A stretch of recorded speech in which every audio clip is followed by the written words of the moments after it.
And so all of these are very distinct and have very distinct properties, and they're usually visualized in a different way. One of the things that I also really want to emphasize is semantics. Semantics are, of course, critical to any kind of analysis. You can plot data like this, Basel-7 S-pair, but you cannot interpret it without having semantics. So if we provide the labels here, then we can actually understand what it means. And then this distinction between items and attributes, or between independent and dependent variables. So the items are these individual entities, something discrete.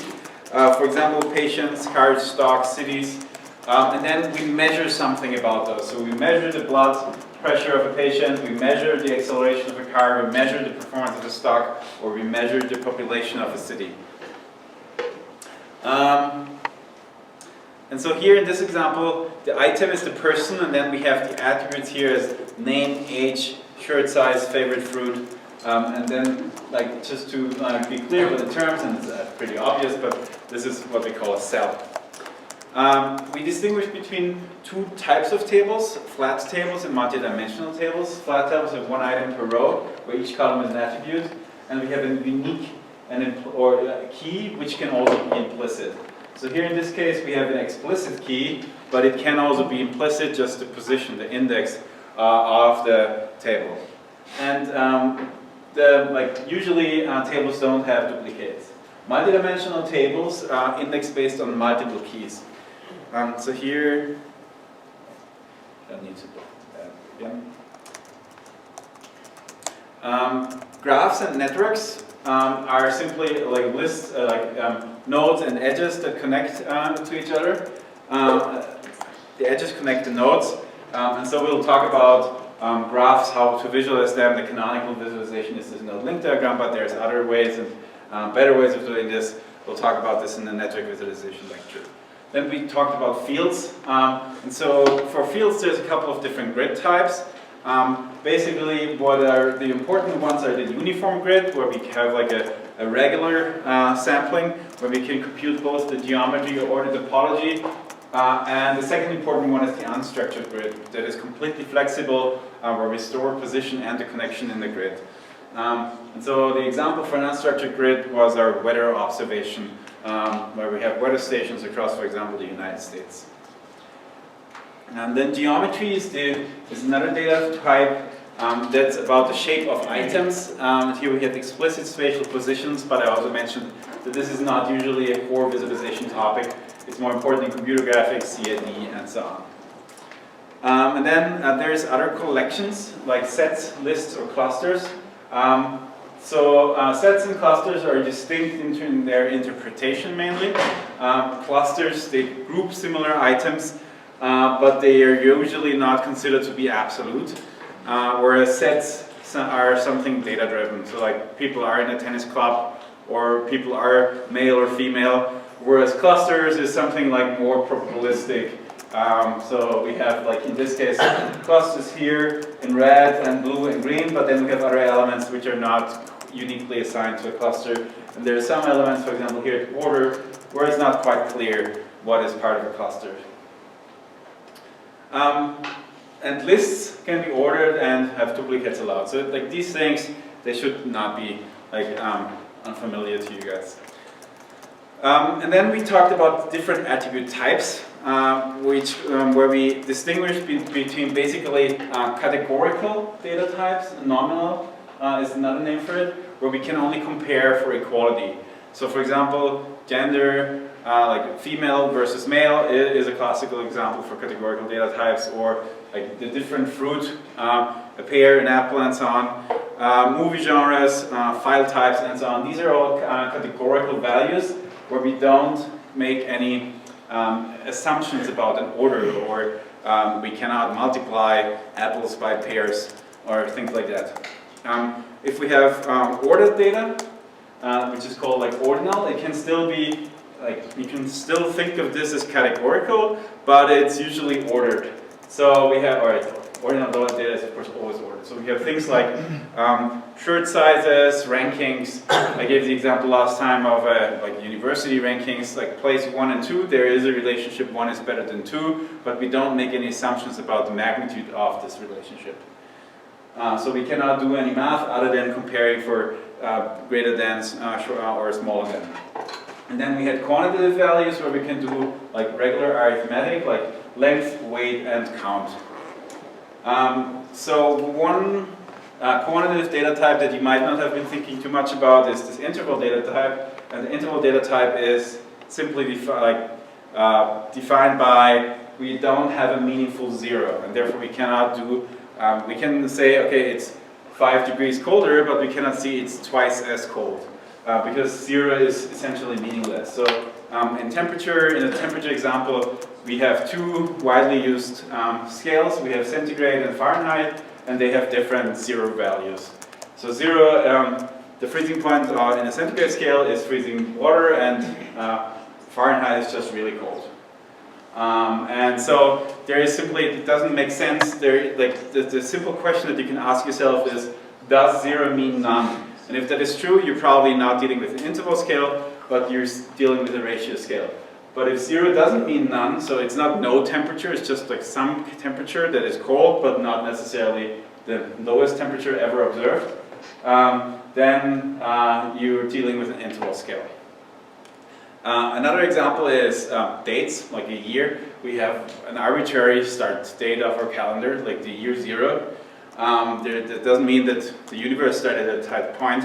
So we can say, like, we cannot make any multiplication on years, like it's not, yeah. So we can only compare differences, so intervals, and that's where this has the name from. The ratio scale, where we have relative magnitudes of scores, and the differences between them matter. The position of 0 is fixed. These are things like counts, weights, length, and so on. And so we can these are kind of like the most intuitive ones because we can measure ratios and proportions and we can execute any kind of operations on them. So here's a summary slide of all of the operations that are allowed for these various data types. For nominal data, we can simply only check for equality or inequality. For ordinal operations, we can check for equality and for like is it smaller than or bigger than.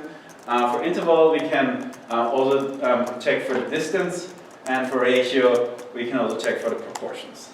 Last year in the exam this was one of the questions. I showed a couple of numbers and then or a couple of data types, and then I asked which data types are those and which operations can you execute on them. So let's do a little quiz. What type of variable are the following? The 50-meter race times. If you're like 50-meter run. Ratio, correct. The college major. Categorical. Nominal? Sorry. You could maybe, like some people would make an argument that certain degrees are harder to achieve than others, but generally college major is categorical, right? The Amazon rating for a product. Ordinal. Yeah. Nobody said interval or ratio? I'm disappointed.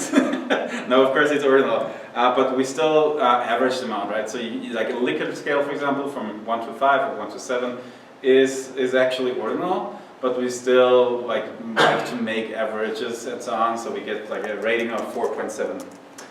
IQ score? Ratio? So the dumbest possible person, like let's say my water bottle here has an IQ 0 because it cannot fill out an IQ test. But my cat, for example, can also not fill out an IQ test. So do you think?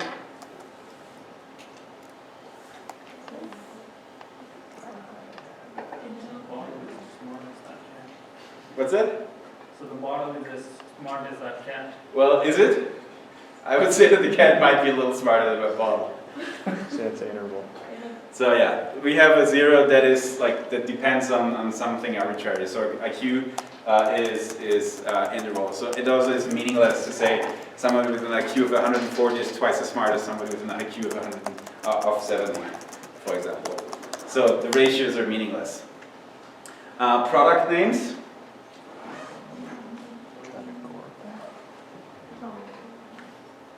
I hear like nominal. Nominal categorical. Yes, you could think of it this way. This is a little bit of a trick question. This is typically rather an item and not an attribute. So like product name would be more of like a label. You could say a product category, like this is whatever book or DVD. That would be categorical. The product name itself is more. It's not really an attribute. It's an item, and so I wouldn't call that as an attribute. Okay. One note that is important to think about is sequential versus diverging data. So sequential data has a homogeneous like scale from minimum to maximum. So the number of people in the country. There is no minus 15 people in the country. It's from 0 to the number of people, for example, or it's from 0 to some finite number. Diverging is when two or multiple sequences meet. The classical example here is elevation, an elevation data set. We have sea level as our meaningful reference, but we can also have like a negative elevation below sea level.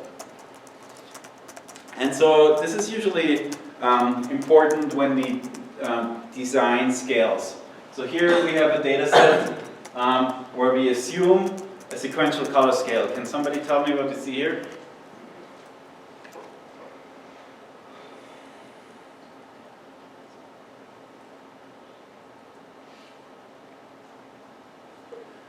Okay, I'll show you a picture with a better design color scale. No way. So here we have a sequential color scale, which is simply like not well designed. And here we have a diverging color scale, which is well designed. So we have negative elevation and positive elevation as two sides of the scale. And so we can see this is like the southeastern part of the US with Florida and some parts of Cuba, which is really hard to distinguish if we visualize it like this. Of course, this is an extreme example. Nobody would do this because it's very obvious, but there's other cases that they're not as obvious.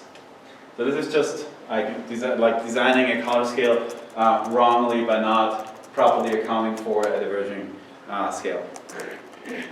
There's other structures. We could have cyclic data. So I like this chart here quite a lot. This shows you temporal, like how often did people go to the doctors for respiratory diseases. This is data from Germany. And so we can see the left here shows us a 25-day pattern, and basically we don't see anything.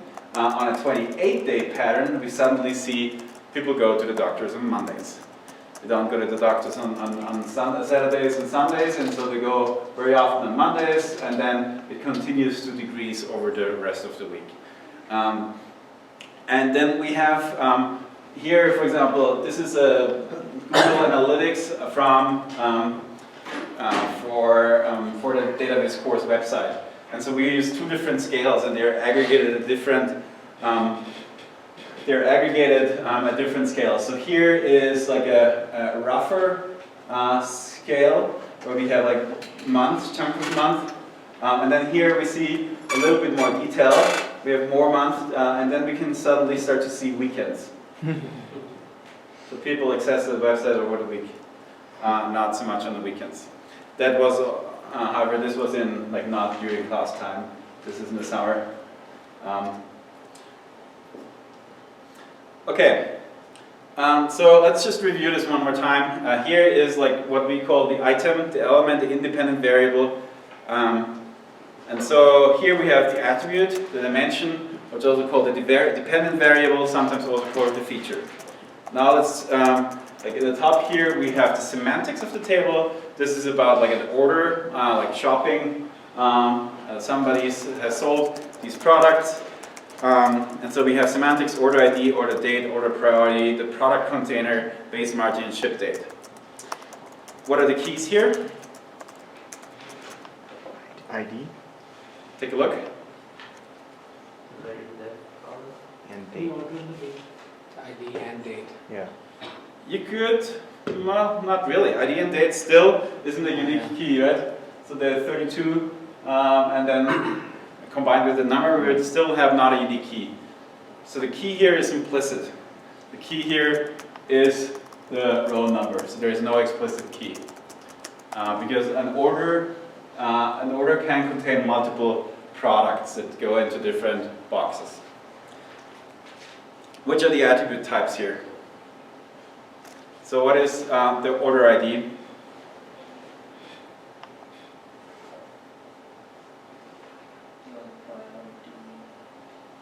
What's that? It's categorical. It's sequential. It's categorical, nominal. We could make an argument. I would probably say it's categorical. What's the ordered date?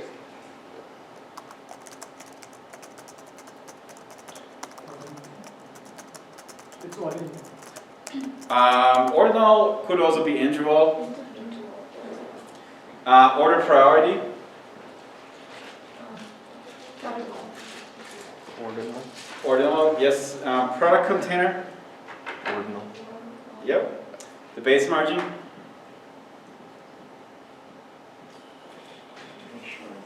Ratio, yeah.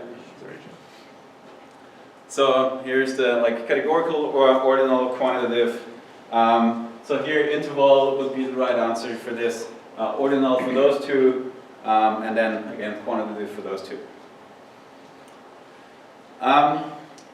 So we also need to distinguish between the data model and the conceptual model. The data model is some low-level description of the data. And the conceptual model is more about the mental construction. It's about semantics and it's about supporting reasoning. So we have this data model which would be one-day floats, and then the conceptual, the semantics would be temperature. A 3D vector floats, the conceptual model here would be space. So this is always important to keep in mind. I really want to emphasize the semantics aspect of the data. And so here we can essentially go from a data model like floats to using a conceptual model like temperature to a data type. So we could say it's something like continuous to 4 significant digits. So we have a quantitative scale. It could just be hot, warm, or cold. We have an ordinal scale, or we could make it nominal, burned versus not burned, like your toast, for example. So there's always this difference on how to interpret it, what is really important for you when you measure data, when you process it, and so on. Of course, we've looked at this in a very nuclear fashion now. It is very common that we have combined data sets and derived data sets. So for example, networks, they don't have they usually don't only have a topology, but they also have attributes. And attributes can have hierarchies, how they're related to each other. Data types can be transformed. So I can take this temperature data type and transform it into hot, warm, and cold by thresholding, or I can transform it by burn, not burn, again by thresholding. So the lesson here is that real life is complicated, and visualization, like designing and building visualizations with data or doing any kind of data analysis, is quite often complicated and requires a lot of analysis of what is good and what is best to do with your data. So that is the end of the data review. Now let's get started with the visualization alphabet, marks and channels. But before that, let's just take a look at what this week is about. On Thursday, I'll be talking about design guidelines. So how do you actually, if you have simple data sets, how do you, which charts should you choose? What is a good idea to do? What not? And then I'll also be talking about visualization tasks. And then you should also be reading in Tamara Manson's book from the chapter 5, chapter 6 parts of it. Then chapter 10 is what, partially is also today. And then we have functions first and form next. This is related to the design guidelines. And then task abstractions, which is related to the tasks, of course, from the coming Thursday. Also, homework 4 is here. Homework 4 is, again, a soccer data set of the Brazil World Cup this time. It's due on Friday, September 30th, so next Friday next week. There will be an introductory lab on Thursday, right after class. The location is to be announced. And so what you will be doing is you will be creating a pretty custom visual encoding, so not a standard chart. And it also has some intricate interaction. In terms of the implementation, I just wanted to warn you, or tell you, that the homework description describes one way of doing this. You don't have to do it this way. It is like the homework description is pretty detailed on how to do it, but there's many different ways to implement this. So you can, like, if you think you want to do it in a different way, you're welcome to do it. It should be a reasonable way. It should be well designed and justifiable, but there are definitely other ways. So I'll give you a brief demo. And this will come out by tonight. It's basically done. I just need to review the instructions one more time. So there's two parts to it. There is a table of scores. We have all the countries like Brazil, Germany, Argentina, and so on. And then here on the right we have a tree.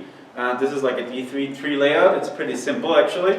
That shows you the second stage of the tournament. So there's in soccer there's a group phase where people like play against each other team in the same group, and then the best two or some other more complicated rules lead to some people making it in the second stage. And this visualization here shows the second stage, who played against whom, and this is a bracket. So like in the playoffs, in many American sports, you're just like one chance to play each other, and then the winner advances. And so what we have in this table is not only the team name, but also the number of goals. And so this column here is kind of the heart of it. We have goals scored, goals conceded, and the difference encoded by the length here. And so the color also encodes where like blue means that this team scored more goals than it conceded. So you can see Germany, the overall winner, scored by like quite a margin more goals than it conceded. Brazil scored quite a lot of goals but conceded more. So like there was a 7-1 game from Germany to Brazil. And if that hadn't happened, that would probably look quite different. And then we can drill into any of those teams, and we can look at their detailed games. So we can see Germany played Argentina in the finals, and we can see, like, again, we use the same encoding here, but just a little bit of a different styling to indicate it's not an aggregation, but it's actually one single result. So that ended 1-0. And then Germany played against Brazil, and here we have the 7-1. Germany played against France. That was like a 1-0. And then against Portugal, they scored 4-0, and so on. And so you can like drill down for any of those teams. And then you also will notice that there's a linking between this table and the tree here on the side. So when I hover over Brazil, all the path that connects, like all the way that Brazil goes, is highlighted. When I hover over Germany, we see this path highlighted.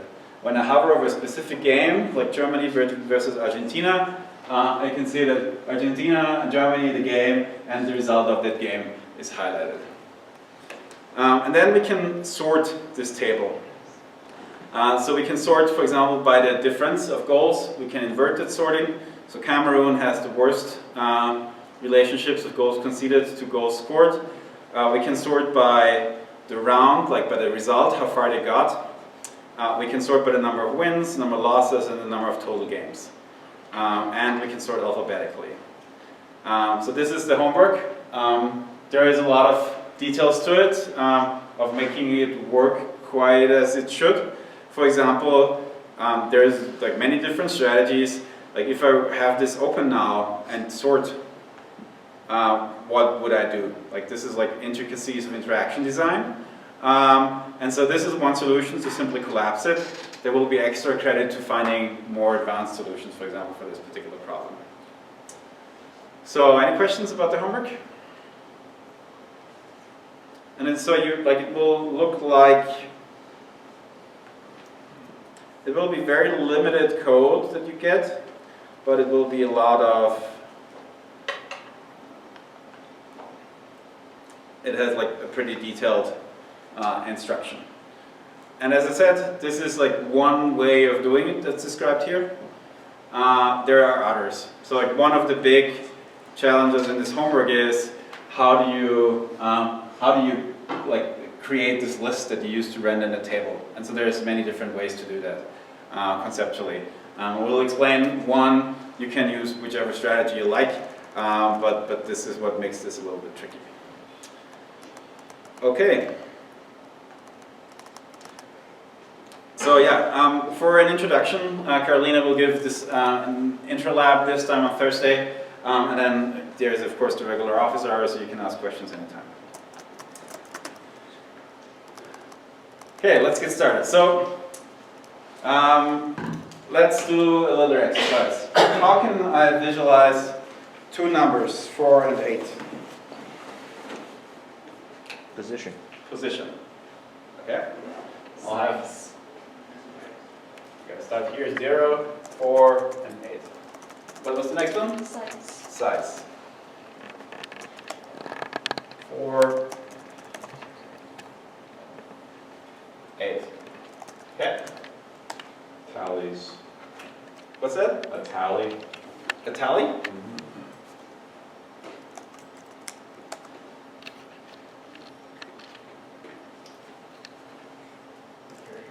Characters, yes.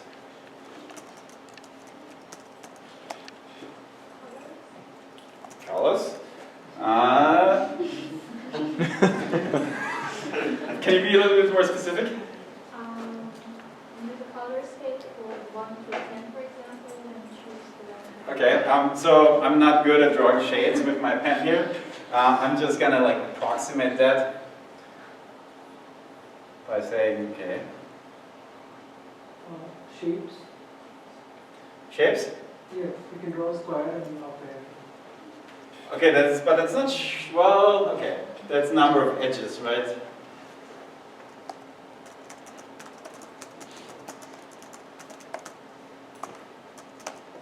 Like that? But let's say, this is also a shape, right? And so, like what I'm doing, what you're doing here is counting the number of corners. So quarters, yes? Any other ideas? Aren't there an infinite number of ways? Maybe there's an infinite number of ways. No, I wouldn't say so. But there's a lot. There's not a lot of great ways. Would you consider it a transformation of the underlying data if you just said like the ratio between them or something? So is that like in a different category? What's the yeah? So let's keep it simple and just do the raw data and do derived data later. Slices in a circle. Slices of a circle. So essentially like pies. Is that what you mean? Or like more slices. Yeah.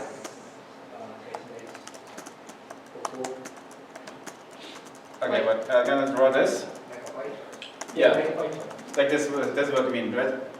Maybe like a pie chart. Okay, but the pie, yeah, sure. But this could also be 4 and 8, right? So the pie chart is if I had made an assumption of that 8 is the whole or 12 is the whole and 4 and 8 is part of it, I could do yes. I could do something like this. I think he means make a pie chart with 4 slices and a pie chart with 8 slices. Oh, but then this is count basically, right? Yeah. Yep. Okay.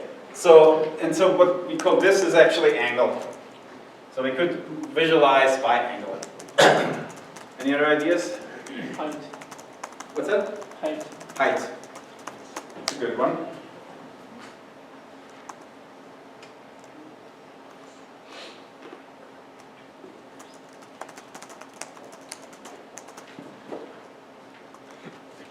So, any other ideas? We could do some more crazy things, right? We could say curvature.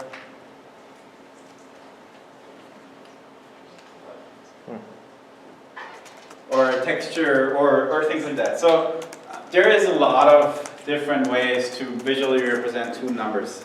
And so, we will be talking about these ways and which ways are appropriate for which data types for the rest of this lecture. And so the distinction that I'd like to make here is between marks and channels. And so the marks, they represent the items or the links. So these are essentially the rows in your table. And the channel, they change the appearance based on an attribute. So these are kind of like the channels encode the dependent variables. And so the channels are also very often called the visual variables. So if you read the Tamara Mansnap's book, she will consistently call them marks and channels. But in the visualization literature, you will find that it's also often called visual variables. So let's talk briefly about the marks. The marks are basic geometric elements. So the points are, for example, marks in 0t. The lines could be marks in 1D. So for example, if I have a temperature curve at a specific location, the item that I want to use a mark for is the line. Or I could have an area, like if I have these, let's say a pie chart or this tree map here, an item would correspond to each of these areas, like any of those here.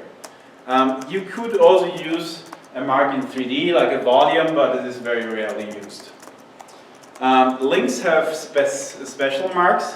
So links are usually either visualized as containment or as connection. And containment can also be nested. So here, this is like a nested Euler diagram.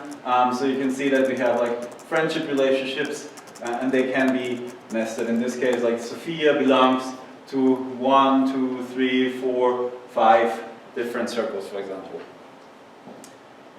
So the channels, like now when we want to encode the independent variables, the attributes, they control the appearance proportional to or based on the attributes.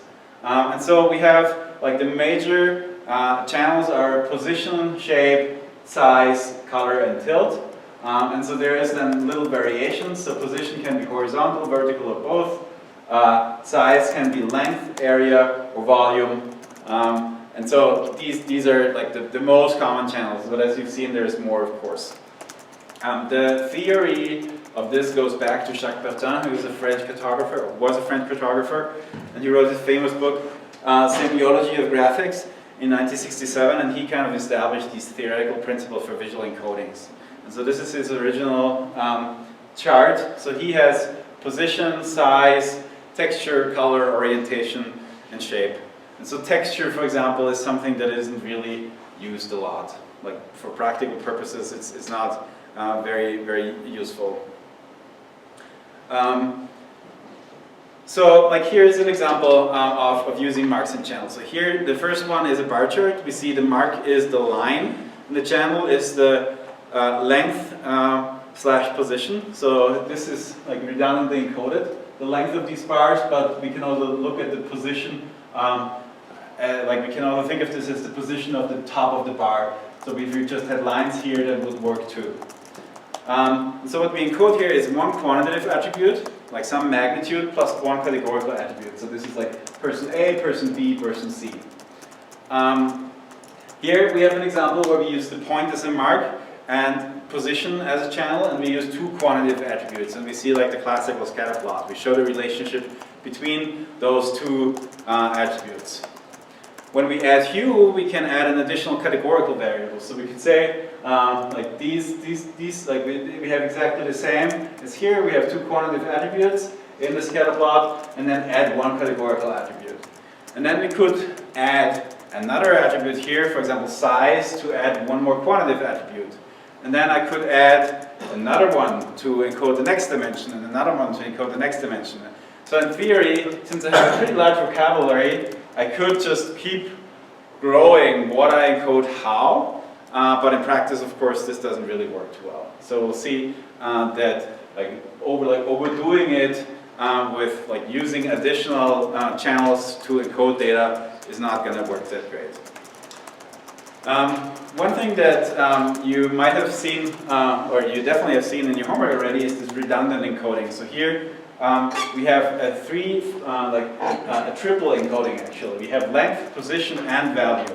So like the length is the length of the bar, the position is the position of the top of the bar, and the value is here the shading of this bar chart. And so we can use, like if you want to emphasize something, we can use multiple visual channels to encode the same type of data. What's wrong with this bar chart? There's no proportion. Yeah, so it's simply completely not proportional to what the data shows.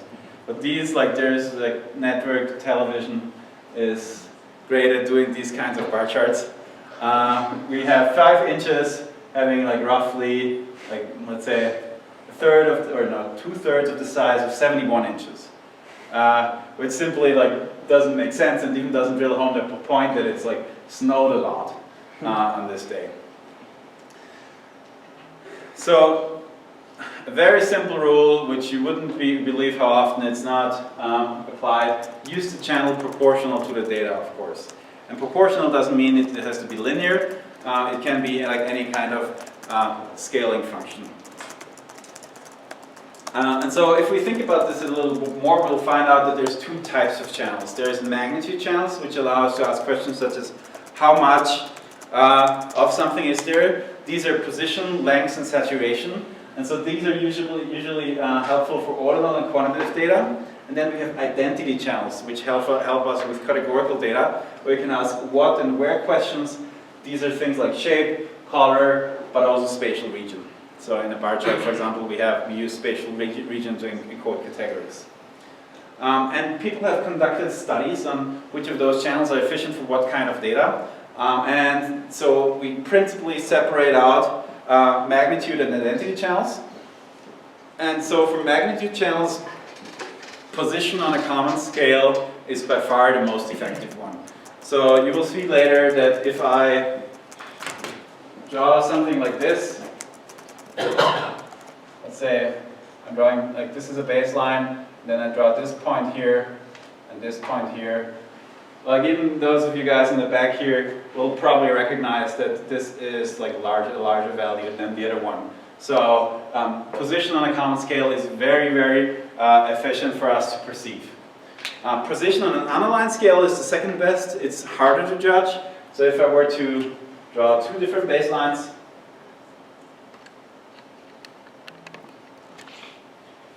I actually, like standing even this close, I cannot tell whether this or this is really longer. So there's a little bit more difficult to do.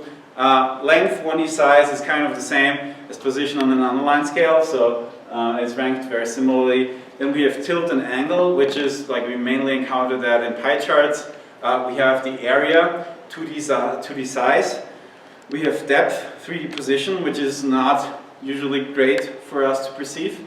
Then we have luminance and color saturation, curvature, and then 3D size, which is really difficult to perceive.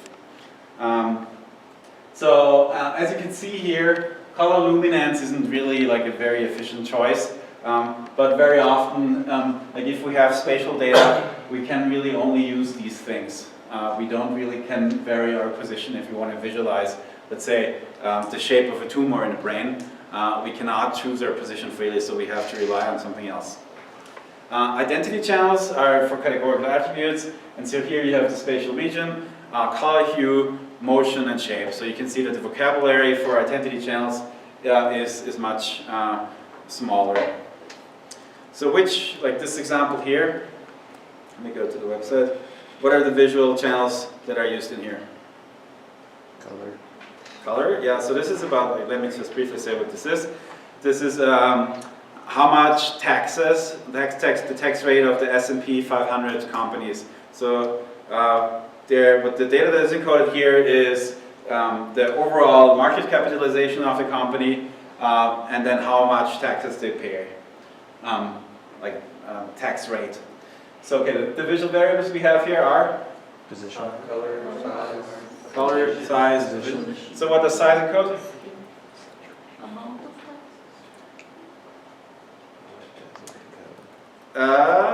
No, in this case it's actually market capitalization.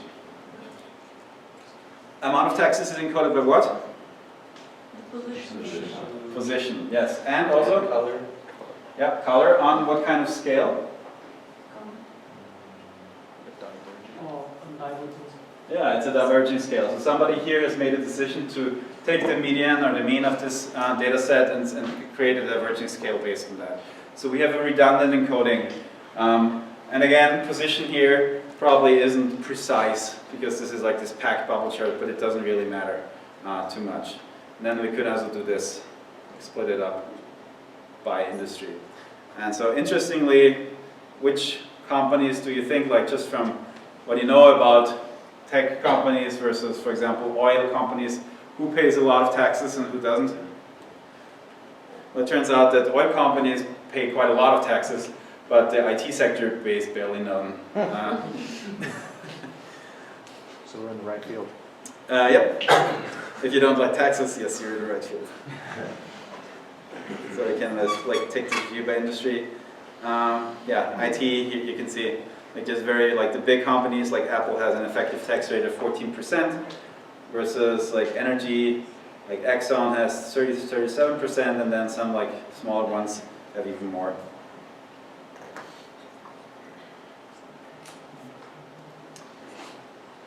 So what characterizes those channels? Well, the first, like the most important one is selectivity. Yeah. Really quickly, why was it a redundant encoding? Oh, so we have two different things here. We have position and color. So you can see here we have an effective tax rate of 0%, and here we have an effective tax rate of 60%. And then we also have this color encoding from this dark purple to like a neutral color to this dark orange. And so this encodes the same. Like you can see that by like all of the bubbles of the same color cluster in the same space.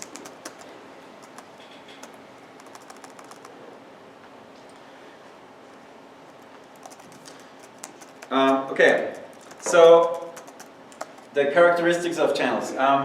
The most important thing is that we can. The question: can we distinguish two marks that vary, the attribute by a bit? Can we distinguish them easily? So selectivity. Then the next question is is it associative? Does it support grouping? So for example, position here supports grouping very well. So I can group those mentally easily. Then for quantitative channels is, can we quantify the differences between two marks? So these are just the things that we have to think about when we evaluate the various channels. Order. Can we see a change in order? Like for example, if we change the order here, it would be easy to spot. And then length in this case means not the length of a mark, but means like how many unique marks can we make. So there's only so many colors that we can use, as we've heard, but there's a lot of different shapes that we can create. So let me revisit position. It's really the strongest visual variable, and it's suitable for basically all data types. And the main problem with position is that it's very often not available, especially with spatial data. And another problem that we have is cluttering. So if we drive our position by the data, if we have many items with the same data, they're going to lie all on top of each other. So I might have to think about something different. So it has all of the positive attributes. It's selective, associative, quantitative, it's ordered, and it has a pretty long range of things that I can express with it. So here's another good example for position encoding. So this is a visualization in the New York Times, a scatter plot plotting men's median weekly earnings and women's median weekly earnings. And then we have these dots. They here are encoded by position. And then we also have an additional categorical attribute here for the various occupation types. And so there's actually this line. Position here is used in a couple of different ways actually. It's pretty interesting. So we have the position along the x and the y axis. And then we also have the position relative to these lines. So these lines, they show you here we have equal wages. And then it's women earn 10% less, 20% less, 30% less than men. And so here we can spot easily in which category those are. So here, for example, there's a couple of jobs where women actually make more money than men. Anybody want to guess what it is? Entertainment. Postal service clerks. And special education teachers.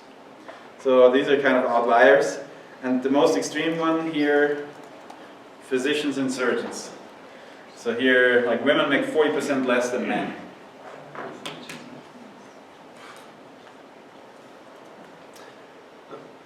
Position really only works well in 2D. In 3D, there is like so many problems with it. Like, can you, for example, tell, like on the, like we have cost here, then, no, cost is this, sales is this, and then time is this. Can you tell, like, sales compared from here to here? It's really difficult to spot. So 3D, like, we kind of lose this ability to make these, like, very precise judgments. We're good to make them in 2D. We're really bad at making them in 3D. So what we need to do in 3D is we need to rely on other perceptual cues. So for example, these cubes here, like back there, they look a little bit smaller. So we have to rely on this spatial cue of the size of the cube to actually understand what is going on. And of course, if we move this around, we can get a little bit of a better idea. But generally, position in 3D doesn't really work. So length and size is the next visual channel. It's good for 1D. It's okay for 2D. So 2D would be like the area of these squares or of these bubbles, for example, and it's bad for 3D. So it's easy for us to see which one is bigger, but it's not as easy to make any precise judgments on the relationships between them. And so here, like I already said, that the line bars use position redundantly, so they actually get the benefits of using position. So if you revisit this, it basically has all of the positive attributes. It's selective, associative, quantitative, and we can recognize order, and we can create quite a large vocabulary out of them. So we have this example for the bubbles, which we already discussed in detail, but that would be one of the examples where we've used that. And so we can see, like, this one here is smaller than this one, but it's hard for us to tell the proportions exactly. So it looks like 20 to 30% smaller, but it's not as easy to spot. Value, luminance, or saturation, they're okay for quantitative data when you already have used length or size. But it turns out that not very many shades are recognizable.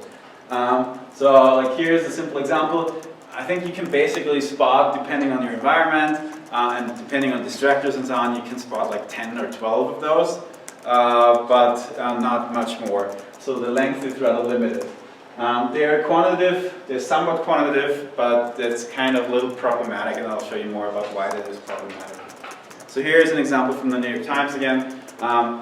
A presidential map, and we have this diverging color scale from 50% X plus for Democrats, 50% more for Republicans. And so we can see that on the map, and we can easily spot, like, work with the shades. But of course this map has other problems, but like just one example for a value scale. So color is of course only good for qualitative data. It's an identity channel. And we also have a limited number of classes. So we have a limited length, like there's roughly 7 to 10 colors that we can easily distinguish. And it really doesn't work for quantitative data, and it's really tricky, as we've seen in the perceptual lecture, to get color right. So my rule, as I already mentioned, is to minimize color use for the encoding of data, and basically use it for brushing, for some interactive highlighting, and for categorical labeling, but don't use it for anything else. So it's not quantitative, it cannot be ordered, and it has a limited length. Here is like a bad example. This is the estimated fraction of precipitation lost to evaporation. And you can see that, like, by looking at this legend, you can get an idea, but you have like this discontinuous color scale. So you get these gradients. It looks like here, looks like if you just looked at this data and didn't know anything else about the geography of the United States, you would guess here is like a massive mountain range. But in fact, this is just like from 0.8 to 0.79, like the distinction between those two counties. So that is simply not a well-designed color scale. Here's a good example of color. We have this, like I already showed this in the introduction lecture. Here we show, like, we labeled one class of players, one category of players, those that are still active in one particular color. So So the blue players are the ones that are still active. So shape is really great to recognize many different classes, but it is like color, there is no grouping and no ordering. It is selective, it's not like it's limited, associative, it's not quantitative at all, and it doesn't have an order. The benefit of shape is that it has simply like a vast length. So here like is a selection of different shapes, and you will like easily recognize and distinguish each of them. And so the breadth of the vocabulary is really immense if you talk about shape. So this is like I kind of feel like sometime I should stop showing this. But this is like in the history of data visualization, people have thought, okay, like one theory is that we are really good at recognizing faces. Our evolution has primed us to really like have a huge vocabulary on understanding, like picking apart faces. And so somebody, like actually a Harvard statistician called Chernoff, came up with the idea, well, we can use our unique ability to pick apart faces to encode data. And so he simply said, okay, let's encode like the curviness of your face, or the size of your eyes, or how far your eyes are apart, and how much you're smiling, how open your eyes are. Let's encode simply one dimension of data to each of those. And so then he said, okay, let's, you can kind of see, okay, this means like whichever data values, and that is so much different from that. And so, yes, all the information is in there somewhere, but it simply doesn't work. Like we can say these are different, but we cannot say what is different about them in the data. And so there is, like, if you like look at the slides, there is an intricate critique that you can take a look at, and it goes into details about why it's actually a bad idea to use this.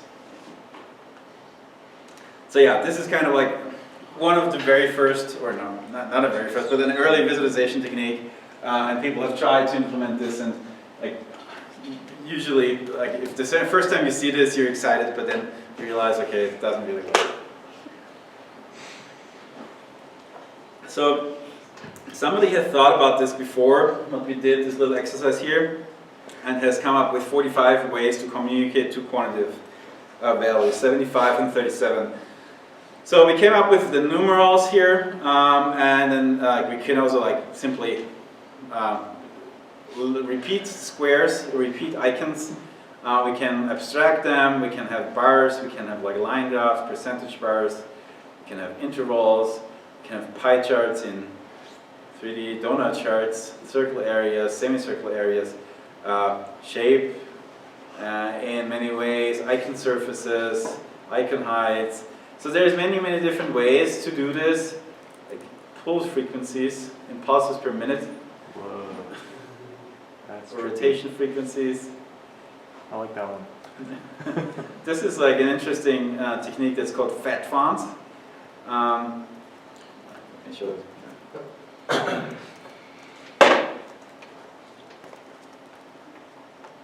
So fat fonts has this idea of redundantly encoding a glyph, like a number, and its value. So the 1 is designed so that it's super skinny and doesn't take a lot of pixels, and the 9 is designed so that it's really like fat, and therefore it's called a fat font. And so you could use that to encode spatial values. So here is like from 1 to 9, the example. And then you can, for example, here we have like a map of the world that shows population around the world. And you can see like India and China are very densely populated, Central Europe is very densely populated, but Sahara, Africa, for example, is very sparsely populated. This is not a high resolution picture, but if you zoom in, you could actually read the numbers here. So that's, I would say this is more of an artistic idea than a serious data visualization. I think I would like to have this on my living room wall, but not really to communicate data in any serious way. Okay, so you wouldn't believe it, the auto recalls are back. So they now work. Yes. Let's do a design critique on them, finally.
Anybody else?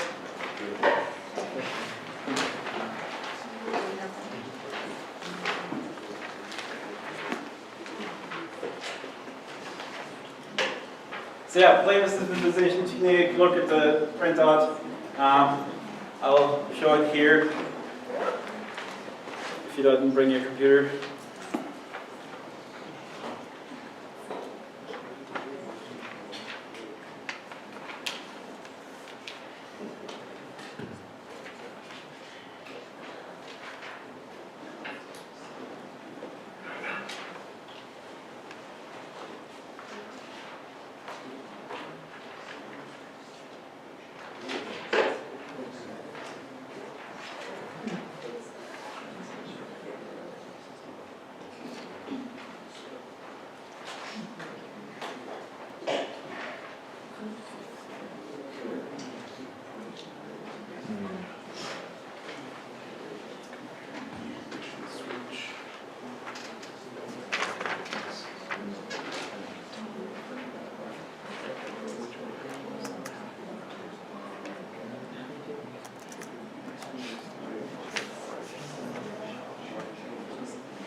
So I think what they're doing is they're just like randomly generating little car icons and like coloring them according to the proportion.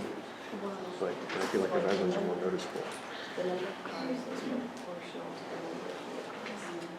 And the colors associated with the type. Double, you just see two different types of data. Three. Wait, Well, you can get the I guess total. you're seeing the color. I don't know if football's. That is really cool. It's really confusing because like it depends on which little thing you click on. It's like here it's only one color. Yeah. So I guess that's like total recalls. Yeah. 1 in 5 or something.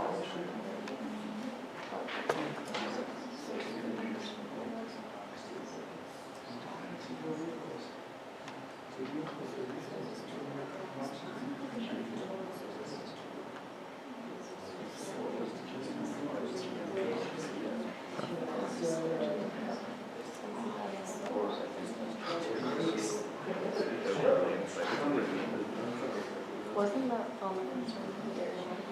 They were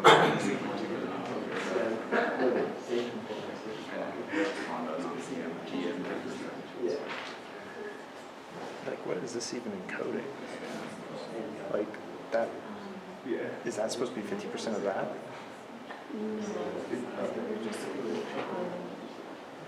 Those are all equal.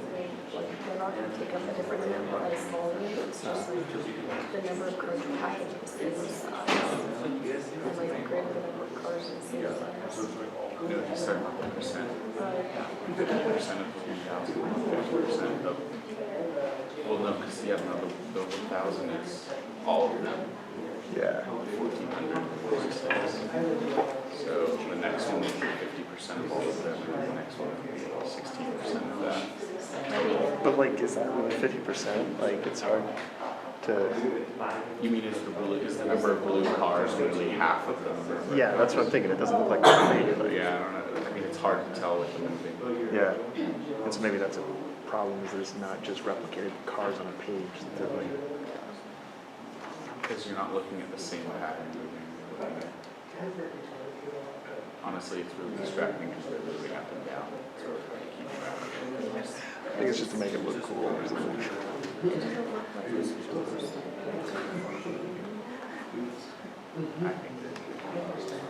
Okay, so what's the data that we see here? Auto recalls. Car recalls and also in proportion to Manufacturer and reason. yes, so we have different attributes. We can essentially slice this data in different ways. But what I meant is like we have the car recalls in proportion to the whole fleet, I guess. Total cars, exactly. So what are the marks and what are, like, let's start here. What are the marks in the channels? Marks are little car figures. The icons, yes. And so, like, what's the channel for that? Shade. Shade, what's it? Shade. So color, yes, but color, what does color encode? Which kind of channel? Category, like it's a, color uses an identity, is an identity channel. It includes the category, like in this case, distinguishing the not recalled versus the recalled. What other, like, thing that we have here, the other channel? It's not something that we actually explicitly mention, but it's like the frequency of the marks, and that kind of shows us the proportion here. Like for this one here, what's the marks and channels here? If you just look at this part. Oh, that part, yeah. Lines. Yeah, so we have two different, like the marks are like the lines, and the channels are the size, and of course redundantly encoded, but also the position. Like each year is like one identity attribute, and so this chart is pretty effective at showing us what. Yeah, so that we have 2014 as like this extreme outlier where roughly 3 times as many cars were recalled as the year before. Okay, and so then we can go through this stepper interface. What is it that we see here?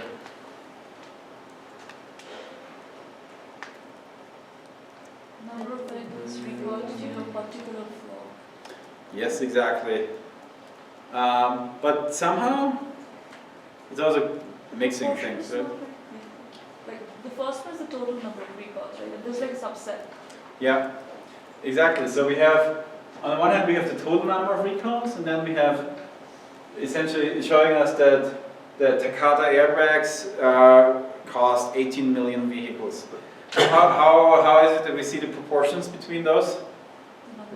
Density of the vehicles. Yeah, exactly. Does the velocity play a role? I don't think so. So what's the role of animation here? Look cool. Look cool. Any other opinions? I think it's mainly really about looking cool. And when we talked about that, like, it's kind of hard to recognize the density there because it's moving. Like, if you just stacked them all and aligned them on the left, then it would combine with like area to give you some spatial recognition of that. Any other comments about the animation or any other thing? The movement is distracting. It seems like it should encode something, but it doesn't. Yeah, so how can we actually read the data from this chart? From the numbers of the Exactly, so this is what is readable and everything else is just like to make it look nice. What's wrong with this particular chart here? Okay, that's bothering me. It's not 50%. There's no obvious difference between the top channel and the middle channel. Yeah, so I don't get it actually. Like, it doesn't look different, and like here we have all the 2014 recalls, and then here we have 50% of those, and like why? But well, it's 5 years older, but it just doesn't make sense for me. Like, why not show like the age bits? Yeah. Like the total of the cars is the. Yeah, I think that's what they're trying to show here is like the total of the cars, and then here 50%, but I don't see that as 50. I think like the total of all the cars in the page. So the other cars, and then the 5 years older, right? Okay, so you're saying that these are the other cars. Yeah. squeeze Yeah, it. that's a good theory. I've never thought of this, but yes. So that's why they look the same, basically. Yeah. So kind of like here they break the convention that they label the stream with the position here. So they kind of like suddenly mean this label here refers to everything. Whereas in all the other charts and in all other situations, this label meant the stream that they were currently like positioned around.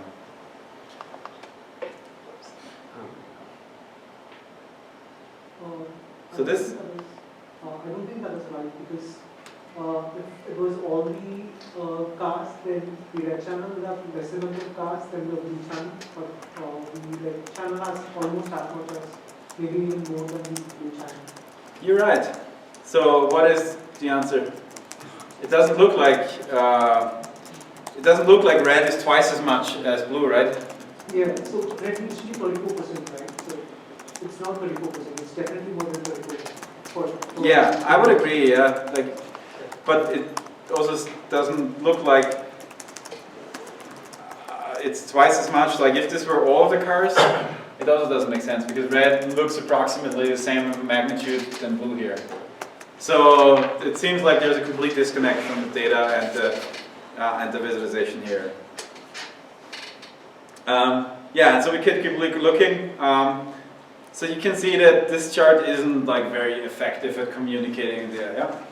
I also feel like one thing that really struggles is that like each page isn't really, it just seems like they just slapped it on there and there's no rhyme or reason to which page comes after which. Yep. They could be categorized a lot better. Yes, there is no like transition, no meaningful transition, there is no meaningful order here. Any other comments to this chart? In the little bubbles, it specifically says how many deaths were caused, but nowhere in the actual charts does it show those deaths.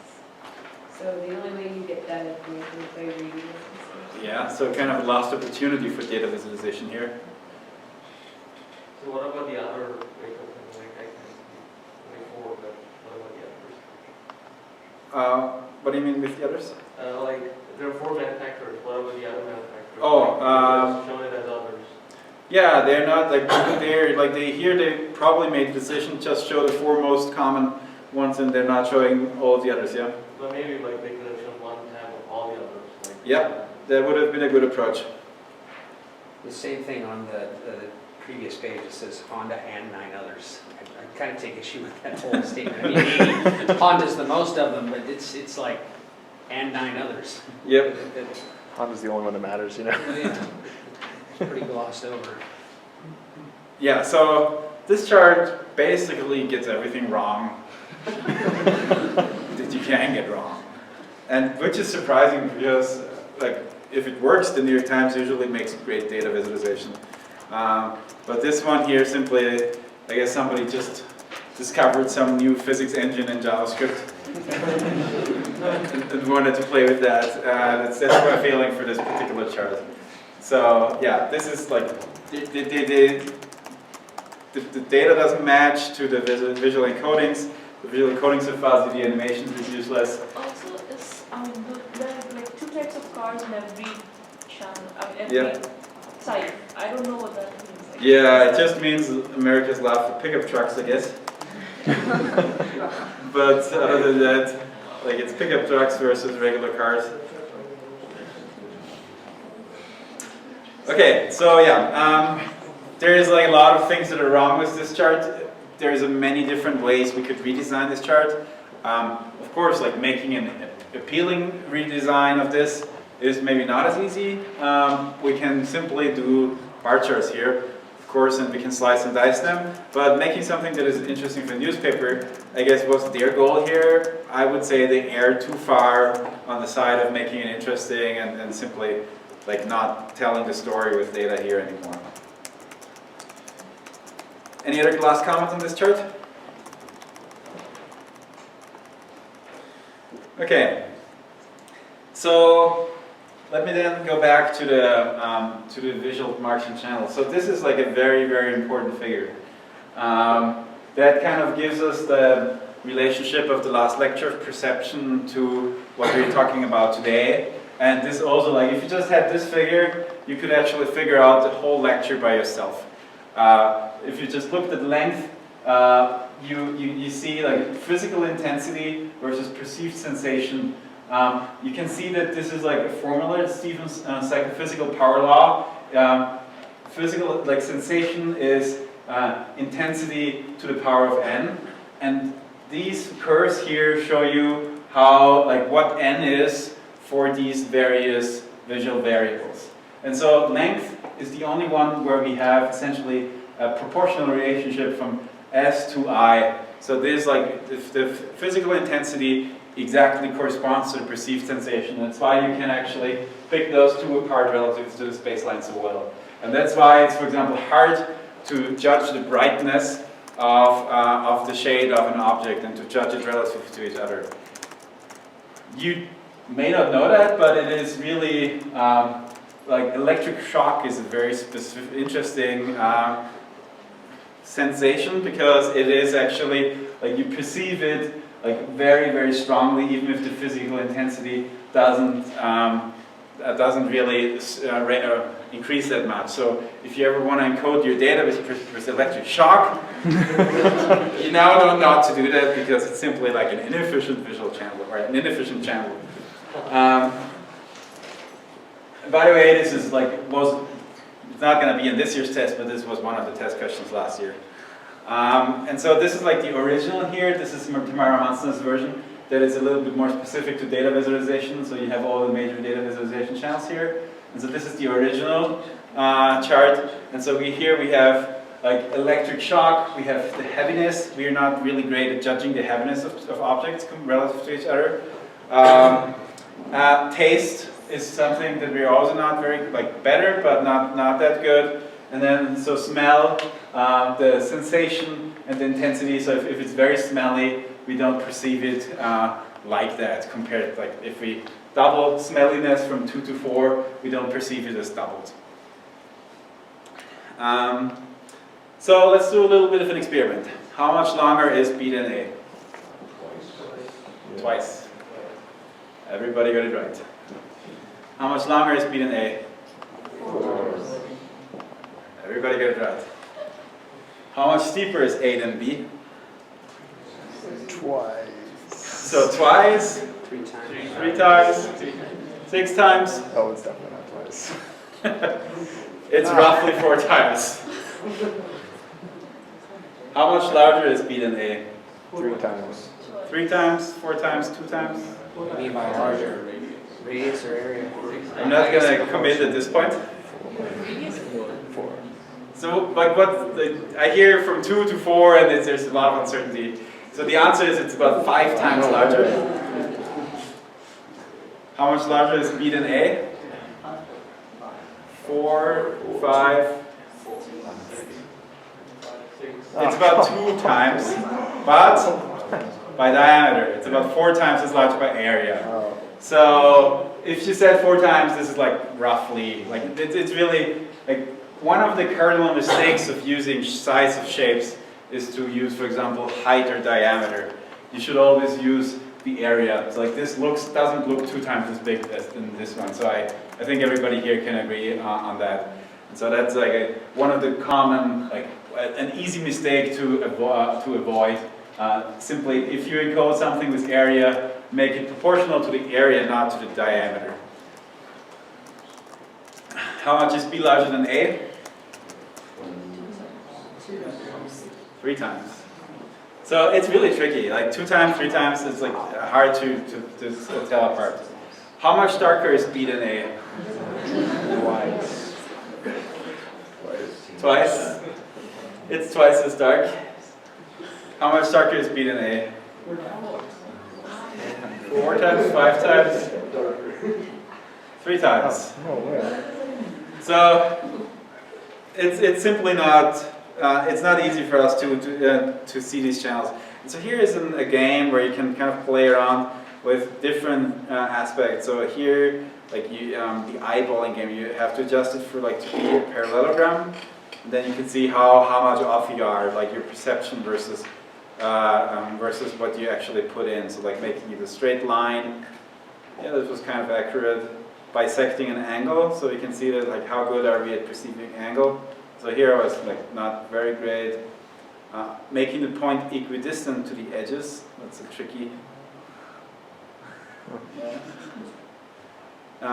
Centering a circle. Yeah, so it is surprisingly hard to do that. Like even making a right angle here, I was pretty good at this. And it's something like this, finding the point of convergence. Like when you have like so many parameters moved around. So you can play with this. It just shows you like the limitations of what you would think you're good at. Of course, if you have training as an artist, you will be better at that than other people. But it's simply not like you cannot completely rely on your eyes. Wow, this was wrong.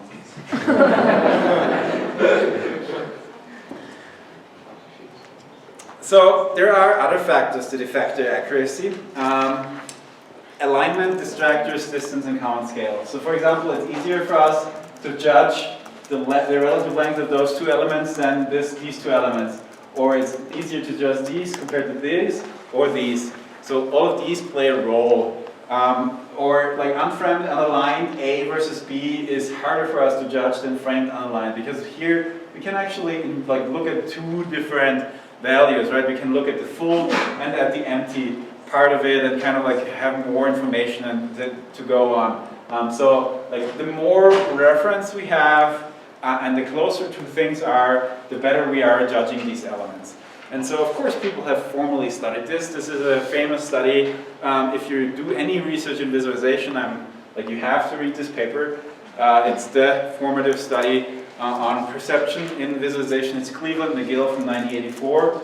And then Hare and Bostock, Jeff Hare, like these two guys created D3, and they've also done this crowdsourced study repeating what Cleveland McGill did in 1984.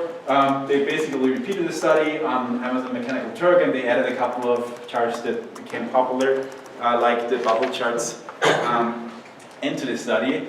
And so what they found is this ranking of features. So they're like, okay, here all of the different position variations are like have the least error. So you can see the log error for these position variables is pretty low. Like you have T1 to T4 have up to 3. Like okay, this one here is actually pretty difficult. Like judging the relative size of things that are stacked on top of each other, like the blue versus the orange one here. And then you can see that we're kind of okay at judging the angle of in a pie chart, but not super great. We are not very good at judging rectangular areas, especially when they're aligned in a tree map. Then we are pretty bad at them. So these like this is log error, right? So this means that this is a pretty extreme error compared to what you have here. It's actually a log error plus some threshold, but anyways, what this says is like, what this research is, what are the factors that influence how we make errors in judgment. And so we know that things that are close to each other, that are aligned to each other, are easy to judge, and all of these other visual variables, we have to work with them a little bit more carefully.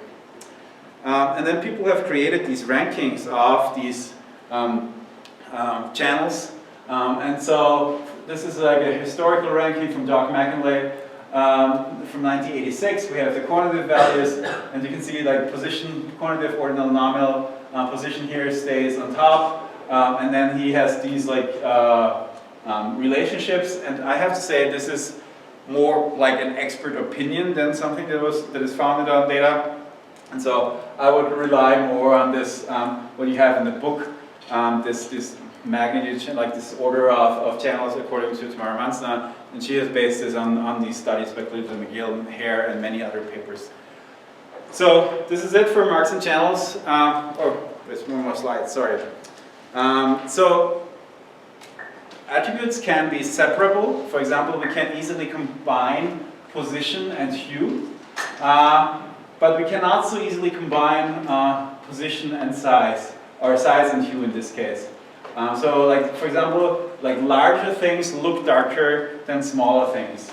But there's some interference, it's possible. Like width and height, there we have like some significant interference, especially if you think about having one of those going towards 0. in the limit it's simply invisible. So we have some interference here.